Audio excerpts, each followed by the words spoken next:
Hi there traders, and welcome to this week's video blog. Hope you're well. Firstly, let me apologise for the lack of correspondence over the last couple of weeks. I've been travelling quite a bit, so recording a video became very difficult indeed. However, I'm back on British soil now, so looking to re-establish the regular Sunday video blog. It's been really nice to hear from many of you. Sorry I haven't replied to every single person, but it goes to show that you've missed the updates, and that means a lot. It shows that everything I've been teaching has been useful for you, so I'm looking to re-establish the regular Sunday video blog going forward, but there may be the odd week which I miss. However, the majority of weeks there will be an update on the markets. So this week I want to concentrate on just a few trades that we were in a couple of weeks ago on the last video blog. Lots been happening, however I can't go through absolutely everything because the video would be far too long. So I just want to concentrate on a few things that have been interesting to me, and also maybe interesting going forward for you guys as well. And what I want to concentrate on first is the three trades really which confirm the importance of really leaving trades alone as best as possible. Now there may be occasions where we do need to override our rules, but on most occasions we want to leave trades alone so they can realise their potential, because if we've taken them in the first place, there must be a high probability and lots of reasons technically that the market is going to go in the anticipated direction. So leaving them alone, even if they're coming strongly against you, is a discipline in its own right. It takes a lot of strength of will, strength of character to leave a trade, especially when it's going against you and you're not making any money. So it's really important to have a look at some examples of trades which do exactly that, and actually then give you the profit and the reward for sticking with them at the end of the trade. So we're going to kick off with gold. Gold, you guys know all too well about the reasons why we took this. A very high probability trade back in December, where the market came to a bottom, or what looked like a bottom, and we decided to trade it long after the back of a very strong downtrend. Number of factors there suggesting it wanted to head up. We took the trade, which was early January down here, which was the original entry with the original stop just underneath that support level. The market then rallied quite strongly. Took a while to get to our 1% profit objective, but finally gave us that 1% on the first trade. On the second trade, our stop was then moved to break even, and then the market really started to motor through the start of February. We hit our 2% profit objective on position 2, which meant that we could move our stop to the 1% level. It then went on to hit the 3%, which meant that trade 2 was moved to 2%, and then eventually, as we came into March, the market really pushed and hit its 4% profit target, and so we moved our stop loss to the 3% level. So that was a really nice trade which went all the way to 4% and very nearly got to the 5% mark. However, didn't quite get there. We eventually came to an end at the middle of March, just here, with this strong bearish outside bar accompanied by some divergence there, suggesting the market wanted to retrace. It did quite strongly. I suggest this is a lot of profit taking here, where the market pushed back down, nipped us out on our second position for the 3%, but all in all, a very nice trade of around about 4%, which in pip terms was just over the 1,000 pip return. So an absolutely fantastic trade, which on occasions did look like it was going to turn against us. However, sticking with the trade, adopting that management, that percentage management stop loss trail, kept us in the majority of the move. Yes, we did give back some of our profit right at the end. However, that's fine, because then that just confirms to us that the market move is over and we want to be out the trade. So we did give back a little bit of profit at the end, but 4%, 1,000 pips over the course of, yes, quite a few months, but still, we don't mind so long as it continues to go in our favour. We don't mind. But that's a wonderful contribution to Q1 2014 from just one asset class.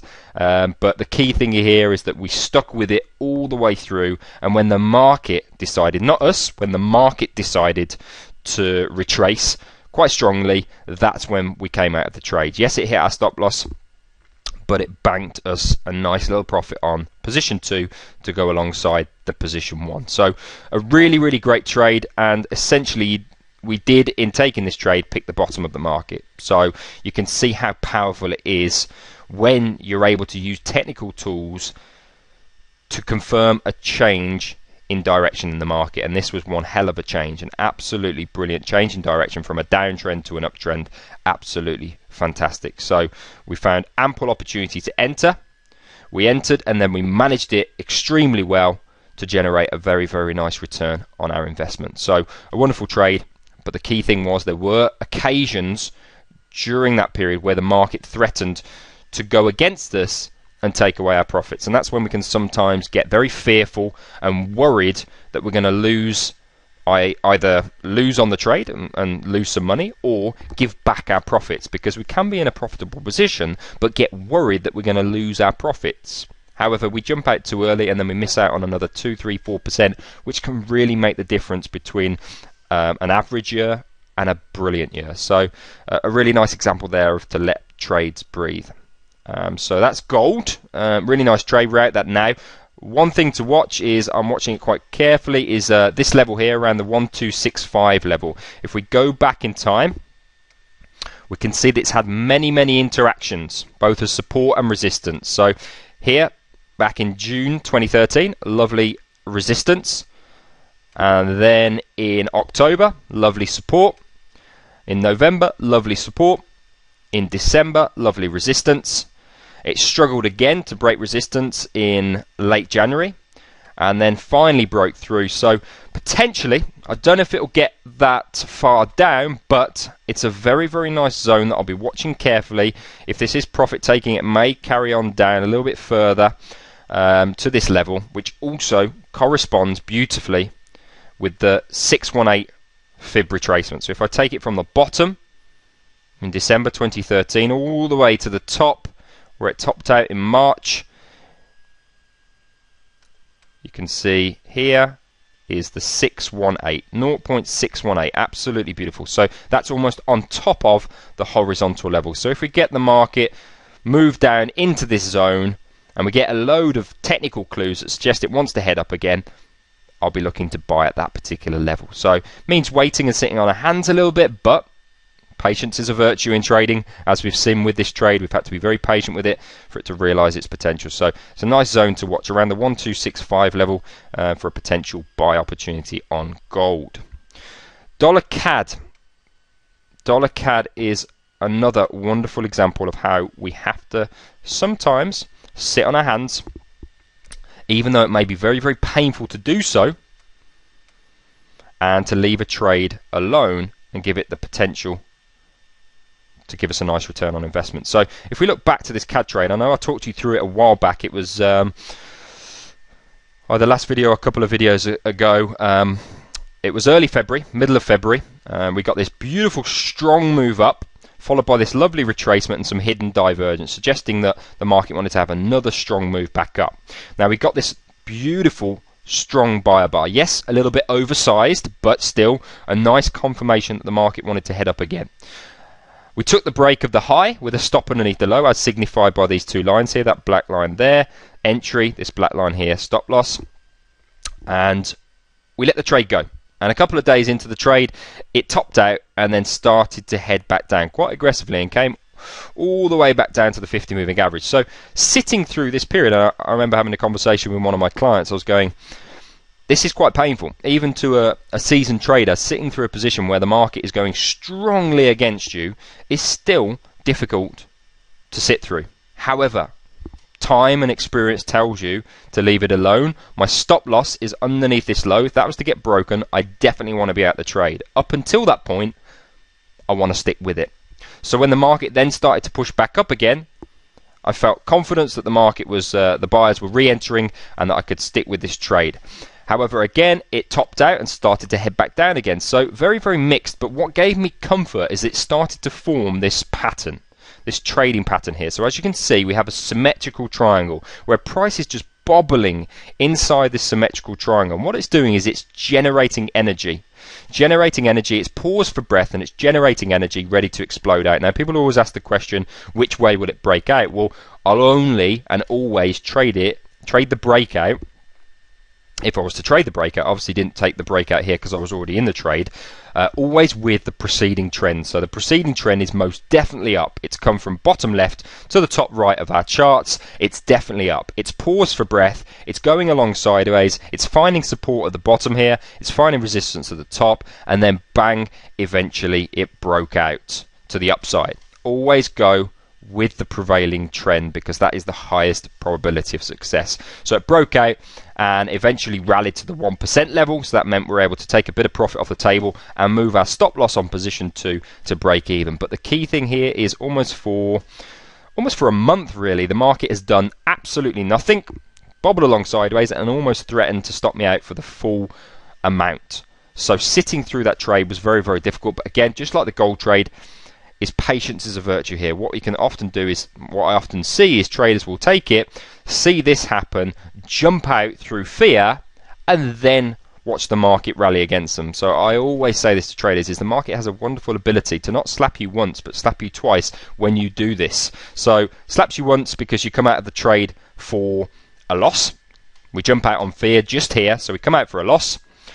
And then the market decides to slap you again purely because the market then rallies, because we'll always watch our trades after we've come out of them. It's a human instinct. We'll always watch them to see what could have happened. And the market rallied and went up to our 1%. So if we jump out here, we sit and watch this happen. So it's the market then slapping us again, saying you should have stayed with your trade, you should have had the discipline to stay with your trade. So the market doesn't often slap you once, it normally gives you a couple of punches. So that hurts. That hurts, but experience of doing it teaches you to leave trades alone, because when you're patient and you leave them alone, more often than not on every single occasion, but more often than not, you're rewarded handsomely for that. And the market's there to test you, to test your psychology, to see how disciplined you can be with sticking with your rules. So the market rallied nicely. We're at 1%. Stop losses at break even. What may happen, because we've had such a strong explosion, is it may come back down to this resistance level, the top of that symmetrical triangle, find it as support before it rallies again. The Canadian Bank of Canada has actually hinted that they may have to reduce interest rates to stimulate their economy, so that's obviously going to weaken the Canadian dollar, which will mean that the US dollar has a higher probability of staying stronger than the CAD, thus the market moving up. So the technicals and the fundamentals are aligning there, which gives even greater probability. So I'll be watching this particular level here. If it does drop a little bit lower, there's potential for another opportunity to buy at that level there. But stops at break even, a little bit of profit's been taken off the table. Again, patience on that trade has been a virtue. Just like we saw with gold. So that's the Canadian dollar. Euro CAD was one of these trades again that we talked through on a previous video. It was this trade down here where we had this beautiful move up, this retracement, and all of these lovely soldiers just holding price up. A classic illustration that buyers are not wanting price to go any lower, and then eventually price broke out. We hit our 1% at the middle of February. The market stalled at this resistance level before then coming back down, generating a bit more energy and then breaking out in line with the Canadian weakness. We hit the 2% around about early March, and then we're on the way to the 3%. So position 1 is banked, position 2 is in profit and has stop loss at the 1% level. So we're going to bank another 1% even if this trade comes against us now. There is a lovely level of resistance which may become support, so it may retrace a little bit before heading higher. So again, another potential for opportunity for buy opportunities. So I'm going to stick with this trade. It still looks like it's very, very bullish. Friday finished as a seller bar, but a low test seller bar, so looks like it could have another thrust higher. It'd be great if it pushes on to that 3% and we can then lock in another % on that trade. But just going through these trades, each and every single one hasn't just gone up in one direction. It hasn't just gone into profit and stayed in profit. They've all retraced, moved up, retraced, move up. So sitting through those retracements has been absolutely essential in order to generate these above average returns. So it's another example just to show you guys that sitting with trades is really, really important. But you're going to get on occasions where you sit with trades and it does the complete opposite. And what will happen is the market will then go and stop you out and you go, I actually should have come out on that trade. And then you'll take that mindset into the next trade and the next trade and the next trade, and what you'll find is you're coming out on a load of trades for break even or small profits, but those aren't going to generate the returns to cover your losses and generate a nice profit at the end of the year. It's the big trades, those 2, 3, 4, 5 to 1s, that are going to give you the difference between your profits and your losses for the nice return at the end of the 12 months. So don't let the odd occasion where a market comes against you and stops you out cause you to change your mindset on other trades, because you'll miss out on these lovely examples that we've gone through with the gold, with the dollar CAD, with the euro CAD.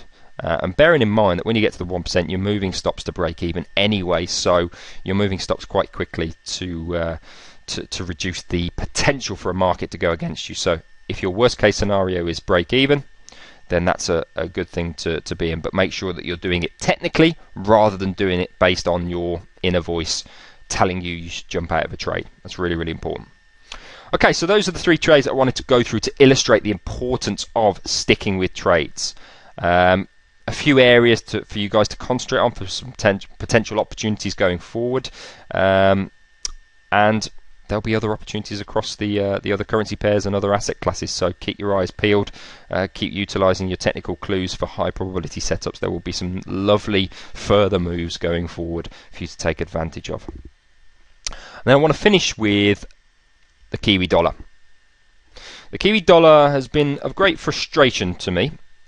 We looked at the Kiwi dollar quite a while back. I can't remember what video we looked at it, but I was looking at potential buy opportunities. I think it was around about November, December last year. Didn't quite come to fruition, but I was looking to buy on this retracement here off this big move up. I was expecting it to have another thrust off in a similar vein, so a similar length of pips. So this move from the bottom here to the top here is around about 800 pips. And I was looking for it to have a similar thrust higher. It didn't, because it really faffed about for several months. However, I want to use this example, the Kiwi dollar, of how your philosophy or your understanding of what you believe a market is going to do may not come to fruition straight away. However, may come to fruition later down the line. I had a bias to buy Kiwi, not only because the market was pushing higher, but also because of the confirmation that the Kiwi interest rates were going to rise by 0.25, and that was obviously going to have a strong impact on the Kiwi dollar and strengthen it quite considerably. However, it didn't come to fruition, and even though the trade resulted in a zero trade, eventually later down the line towards the end of January, the market then started to kick in. So even though I wasn't able to take advantage of this strong move up, my philosophy and my understanding of what the market wanted to do was proved to be correct, and that's really comforting, and that's nice to hear. So I'm now still very, very biased to the long side on Kiwi dollar. I still believe it's got the potential of another, let's have a look at this. So it's come up quite strongly, but it's got the potential of